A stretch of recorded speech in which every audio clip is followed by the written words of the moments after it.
Ivatsika eo amin'ny lafim-baovao ara-toekarena kosa isika isindrindra raha moa ny hetsika ara-toekarena izay karakarain'ny Media Consulting etsy amin'ny CCI Ivato manomboka ny 7 ny volana Jona ho avy izao hetsika antsoina hoe Salon International des Mines, des Hydrocarbures et des Équipements. Raha ny fantatra moa dia miamtombo anisa hatrany ny tapisotana anarana amin'ny fandraisana anjara amin'ity hetsika ity, hetsika izay natao indrindra anarenana ny sehatra ara-toekarena araka ny politika ny fanjakana.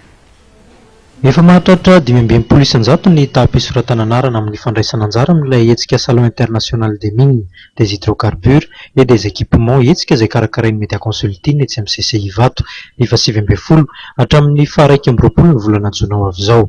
Tafiditra ao anatin'ny politika mpanjakana amin'ny fampiroboroboana ny sehatra ara-toekarena eto Madagasikara ity hetsika ity raha ny voalazan'ny mpikarakara.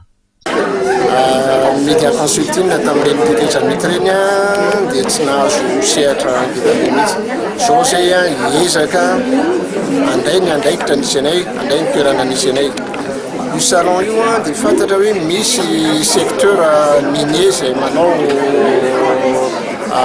extraction illicite, misy miasa tsy ara-dalàna. Reny zany mezahana antsoina hiditra ao anatin'ny ara-dalàna amin'izao fotoana izao. Zay izy raha ohatra resaka informel.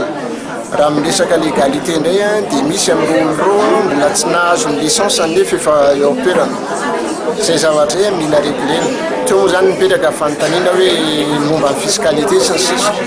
Ny fiscalité ny direction générale des impôts na ny douane tsy maintsy handray anjara ao anatin'io tsy maintsy mety handray anjara izy ao anatin'io salon des mines io mba amelabelatra amin'ireo investisseur rehetrarehetra zao inona moa zany ny taxe tokony alohanareo, inona moa zany lalàna mifehanareo eto Madagasikara.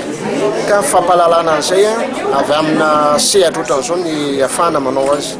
Anamarika ny hetsika ny famelabelarana arahana adievitra manodidina ny lalàna mifeny sehatra ny arena kibon'ny tany eto amintsika ny fisontonana sy ny fiaonana ary ny fifanakalozana eo amin'ny tompona ndraiky mpanjakana sy ny mpandraharaha no isany anamarika izany ihany koa. Ny andro voalohany amin'ny salon dia natokana ho an'ireo matianina, ny andro faharoa kosa ho an'ireo mpianatra ary ny fahatelo farany dia natokana ho an'ny